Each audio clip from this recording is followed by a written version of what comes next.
Meus irmãos e minhas irmãs, paz e bem. O Senhor se encontra com os seus discípulos. Depois da vida pública, onde Jesus busca abrir a mente, o coração dos discípulos, acontece o mistério da sua paixão, morte e ressurreição, e agora, nos primeiros dias do tempo pascal, nós vemos o ressuscitado que se encontra de novo com os discípulos, para buscar reconduzi-los e reconduz de fato os seus discípulos a uma experiência verdadeira de fé. Se conclui, por assim dizer, a formação apostólica, sigilada agora pela cruz do Senhor, pela ressurreição. E nós vamos continuar a ver a força de Pedro e de João na primeira leitura, e hoje mais uma aparição de Jesus narrada no quarto evangelho de São João. Ouçamos. Na antífona de entrada, o Senhor conduziu o seu povo na esperança e recobriu com o mar seus inimigos. Aleluia. É uma reflexão sobre a Páscoa de Israel, quando o Senhor vai conduzir o seu povo e atravessando o Mar Vermelho. O mar salva o povo de Israel e leva à morte os perseguidores do Egito. Pedro e João ainda estavam falando ao povo no templo, portanto, quando chegaram os sacerdotes, o chefe da guarda do templo e os saduceus. Então, pessoas diferentes com interesses diferentes, mas em comum tinham de odiar agora os apóstolos. Estavam irritados. Prenderam Pedro e João. Começa assim, meus caros, a história de perseguição na vida dos apóstolos que aconteceu antes com Jesus. E que Jesus nunca enganou os apóstolos. Ele vai dizer, de fato, quando Pedro pergunta o que nós receberemos a nós que te seguimos, Jesus vai dizer, nessa vida perseguição. E é isso que está acontecendo. Hoje a leitura vai registrar, depois daquele primeiro número que dizia que na pregação de Pedro, depois de Pentecostes, tinha 3.000 pessoas que se converteram. Hoje o número da comunidade de Jerusalém chega a 5.000. Agora então, eles são levados, Pedro e João, diante deles e os interrogavam. Com que poder ou em nome de quem vós fizestes isso? Eles estão falando sobre a cura do paralítico na porta do templo. Pedro então vai dizer, cheio do Espírito Santo, chefes do povo e anciãos, hoje estamos sendo interrogados por termos feito o bem a um enfermo. Então, aqui está o paradoxo que Pedro já coloca a mão na ferida. Ter feito bem a quem precisava e pelo modo como foi curado. Então, não se coloque em dúvida o bem a este enfermo e que agora já não é mais enfermo, é um homem curado. Ficai, pois, sabendo, é pelo nome de Jesus Cristo de Nazaré, aquele que vós crucificastes e que Deus ressuscitou dos mortos, que esse homem está curado diante de vós. Não tenham dúvida, não é ação nossa, mas é pelo nome daquele Jesus que vós levastes à morte, porque eles estão no grande tribunal de Israel, que é o Sinédrio. Jesus é a pedra que vós, os construtores, desprezastes e que se tornou a pedra angular. Pedro está citando o Salmo 117. A pedra que os pedreiros rejeitaram tornou-se agora a pedra angular.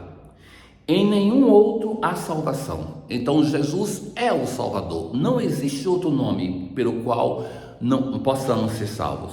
Pois não existe debaixo do céu outro nome dado aos homens pelo qual possamos ser salvos. Então aqui está a afirmação da força de salvação que vem de nosso Senhor Jesus Cristo. E ele afirma isso com coragem diante das autoridades de Israel, aqueles mesmos que levaram Jesus à morte. E nós rezamos justamente com o Salmo 117, que é o salmo citado por Pedro. Dai graças ao Senhor porque Ele é bom, eterna é a sua misericórdia. A pedra que os pedreiros rejeitaram tornou-se agora a pedra angular.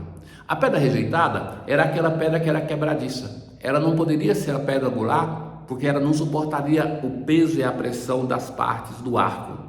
Então, o salmista está dizendo, aquela pedra que para os pedreiros devia ser descartada, jogada fora, que não valia nada, se torna a pedra principal para sustentar o edifício.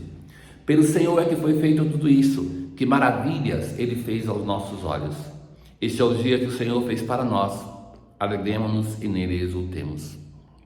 E a última parte do Salmo, bendito seja em nome do Senhor, aquele que em seus atos vai entrando.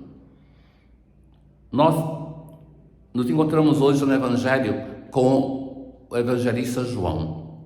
É uma narração de uma aparição de Jesus, é a terceira que ele mesmo vai dizer no final, que os discípulos não estão mais no local aonde se encontraram com Jesus, no local do ministério, mas eles estão no local aonde eles trabalhavam antes. Isso quer dizer muito, porque os apóstolos então desistiram. Eles foram reencontrar a vida de pescador que tinham antes. E veja que tem outra curiosidade. O grupo já está se desfazendo. São somente 7 aqueles que são citados. Simão Pedro, Tomé, Natanael, os filhos de Zebedeu e outros 2 discípulos de Jesus. São 7. Onde está o restante do grupo? Simão vai dizer, eu vou pescar. Aquele que antes foi constituído pescador de homens, agora vai pescar peixe. E os outros vão dizer, também vamos contigo. Mas eles lutaram toda a noite e não conseguiram pescar nada.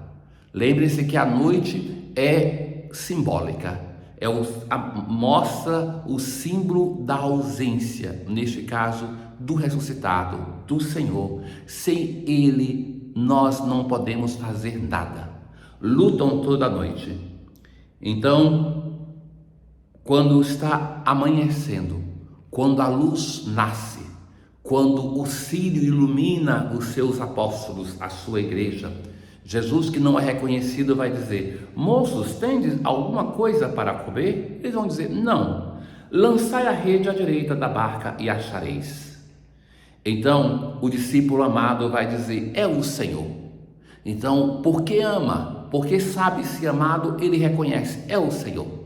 Pedro, que mais uma vez tem uma relação com o nu, com o vestido, porque na ceia narrada por esse mesmo evangelista, se recordam que Pedro se recusa a ter os pés lavados, depois vai dizer, lava-me todo, Senhor. Então a disposição de tirar as vestes para ser lavado, agora também estava como um pescador do seu tempo, sem vestes, e vai se vestir, está envergonhado.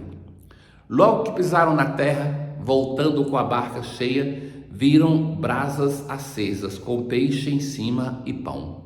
Peixe e pão. É muito presente esses alimentos na aparição do Senhor ressuscitado, porque isso era matéria da Eucaristia. Jesus ressuscitado aparece para celebrar a Eucaristia. Todas as aparições seguramente são no domingo. Dessa aqui se tem uma dúvida. Pessoalmente acredito que até esta seja do domingo, porque o domingo era um dia normal de trabalho.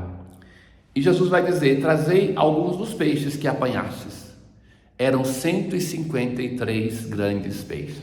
Esse número é tanto enigmático, não se entende por quê. Muitas vezes se buscou explicar, mas não se tem uma resposta convincente. Mas tem uma observação, a rede não se rompeu. A rede que é o símbolo da igreja, na quantidade e diversidade de peixe não se rompe, porque a igreja é mãe, é a casa de todos os povos, línguas e nações, unidos em torno de um só Senhor. Mas a narração, ela vai usando palavras eucarísticas. Jesus aproximou-se, tomou o pão, distribuiu por eles e fez a mesma coisa com o peixe. Então, são verbos que recordam, acenam a instituição da Eucaristia da última ceia. É uma celebração eucarística que Jesus está fazendo para, mais uma vez, com a força da sua palavra, com essa comunidade que é reduzida, mas ainda uma comunidade apostólica reunida e celebrando a Eucaristia para que eles façam a experiência de crer no ressuscitado. Deus eterno e todo-poderoso, que no sacramento pascal restaurastes vossa aliança, reconciliando convosco a humanidade, concedei-nos realizar em nossa vida o mistério que celebramos na fé.